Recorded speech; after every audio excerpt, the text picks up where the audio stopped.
Hello Sagittarius! Welcome back po sa ating channel, ang puro-purong asul Pinoy Tarot 999. So this is your monthly reading, May 2026. Nakapag-shuffle na rin po tayo at may mga cards na rin po tayo dito. Ayan. Pakita po natin yung mga cards. The first card na lumabas para sa'yo. The first card na lumabas po para sa'yo, Sagittarius, is the Strength card. Yung pa-cross naman po ay the Knight of Pentacles. Sa taas, Six of Pentacles. Ayan, dalawang Pentacles na. Tapos, dito naman po sa baba, number 15, the Devil card. And then, sa past naman po ay dalawang card kasi yung lumabas dito eh. Six of Swords and then the Seven of Cups. Ayan. Para mas makita. Klaro. Okay, so dito naman po, Seven of Pentacles. Ayan, another Pentacles. And then Judgment card. Okay, in the near future, yung mga cards na nandito. The Hermit card, naka-reverse nga lang po. Three of Swords. The Wheel of Fortune. The Ten of Swords. And then the Knight of Wands. Okay, so siguro birthday mo sa 9, 3, 10, 20, 7, 8, or anniversary, birthday, something na significant para sa yung ganung number. 7, 6, 15, or lagi mo siyang nakikita. Angel number 10, 10, 6, 6, 6, dalawang 6, dalawang 7, 7, 7, 7. Okay. Kasi ang Wheel of Fortune is 10 and then the Ten of Swords is also 10. So 10 is completion, releasing, surrendering. 10 is malapit-lapit siya sa 11-11. So meaning niya right time, right place with the right people, spirituality, intuition, and then strong presence of spirit guides.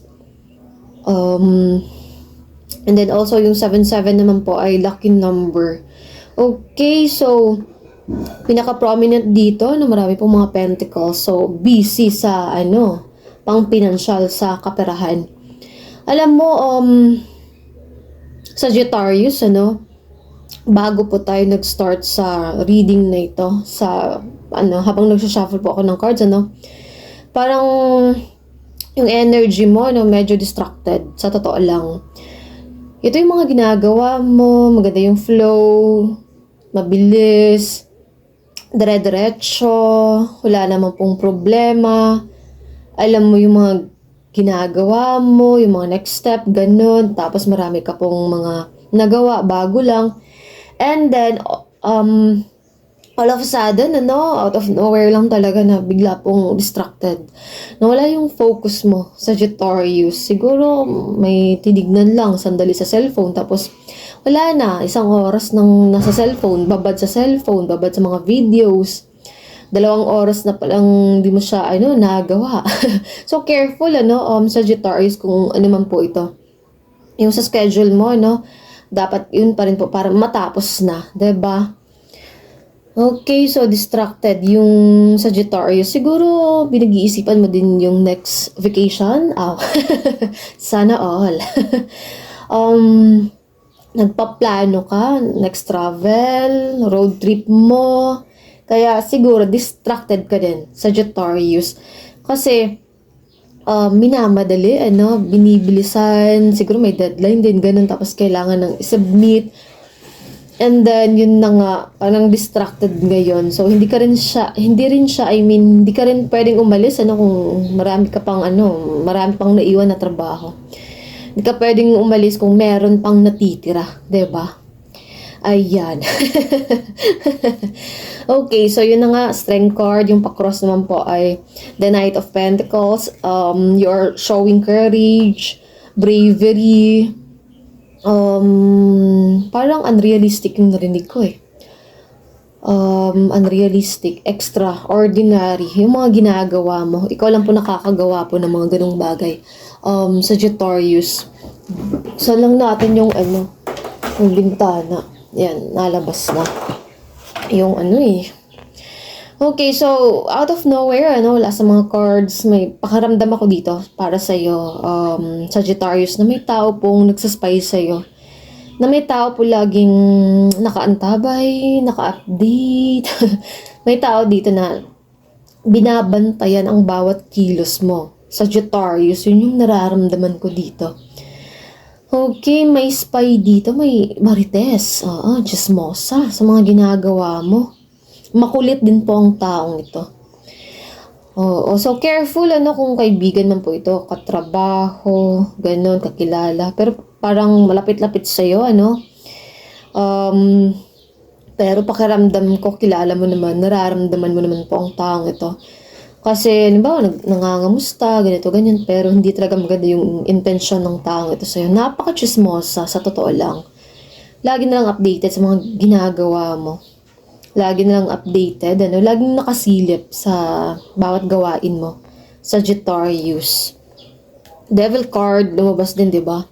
So, Six of Pentacles, generosity, giving, give and take, reciprocation, bumabalik ho sa'yo yung mga binibigay mo, na time, effort, or knowledge, or even money, Ito po, Six of Pentacles, may binabayaran dito para doon sa information. May binabayaran dito para malaman kung anong mga nangyayari sa kabila. May pera na involved dito, Sagittarius. Yun na nga sa baba, the devil card. So, mag-ingat sa taong ito, Sagittarius. Kung ikaw naman po yung tao na wala namang ginagawa, kung ikaw naman yung Sagittarius na hindi mo naman inaano, so, ang devil nito, sila. So, dapat, di ba, accountable tayo sa sarili natin. Alam natin, aware tayo sa mga sa ginagawa natin, sa sarili natin. Kasi accountability din po yan siya eh. Hindi naman sinasabi na lagi tayong tama kasi wala namang pong perfect na tao. May mga times na na-realize natin na mali din tayo. May mga pagkukulang din ho tayo. Okay, so check natin ang ating sarili kung tayo ba itong gumagawa ho ng ganito. Kasi parang sumasobra. Hindi bang tao na magsasabi kung tama or mali na ba yung ginagawa ho natin, dapat tayo mismo, So, yan na nga, introspection, reflection, self-awareness, at saka maging accountable tayo sa mga every action natin.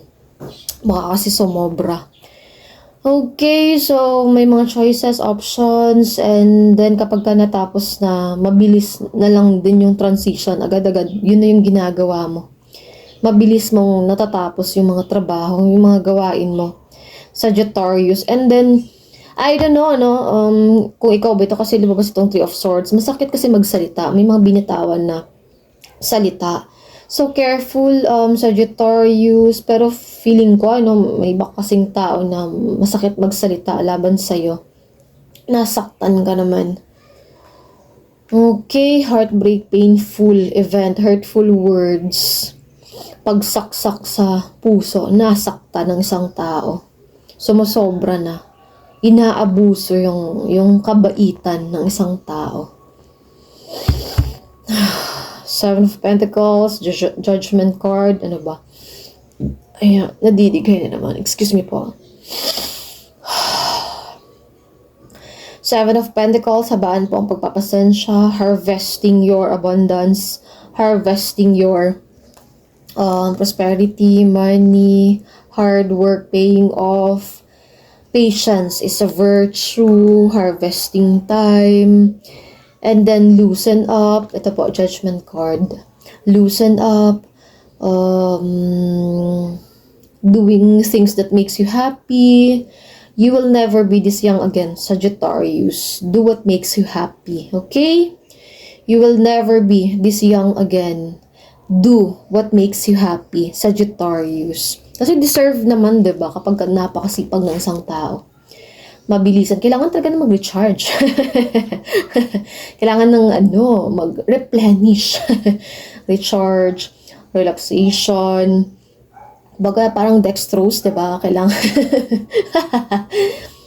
Kapag nalobat na talaga, kapag wala na talagang gana, kapag Ay, nako, kakapagod na sa opisina. Ay, nako, nakakapagod sa trabahong ito. Wala na bang nakakasawa tong four corners of the room na to. Gusto kong lumabas. Diba? Deserve mo yan, Sagittarius. Tsaka malapit na mag-enrollment, hindi ka pa nakapunta ng dagat. Go! G na yan. G na G. Sagittarius, go. Okay? So, yung mga cards na nandito, diba? Kailangan mo ng relaxation, meditation, tahimik na lugar. Kasi parang masyadong maingay. Pero sanay ka naman, oo. Pero may mga times na ina-isolate mo ang sarili mo, Sagittarius. May mga times na ayaw ng ingay, na ikaw lang, gusto mong mapag-isa lang din, malayo sa napakaraming tao. Malayo sa mga trabaho.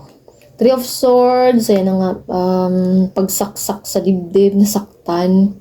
Wheel of Fortune, pagbabago ng sitwasyon na papaburho sa'yo.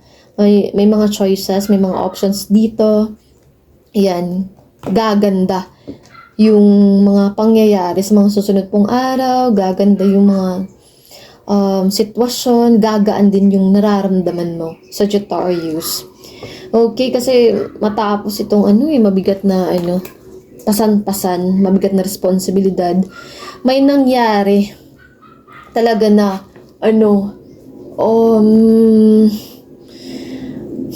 may mangyayari.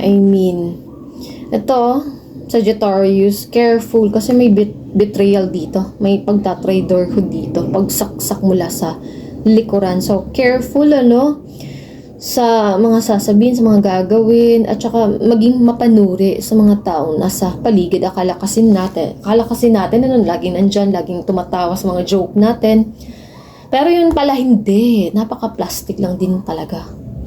Akala natin kung sino pa yung mga malapit sa atin, lagi natin kasakasama, lagi pong nakangiti. Ay nako, yun pa talaga yung mga delikado. Diba? So, Sagittarius, maging mapanuri sa mga tao, sa mga susunod pong araw, tsaka linggo. Ayan. So, yun lamang po ang ating reading para sa mga minamahal ko pong Sagittarius, at maraming salamat po. Bye!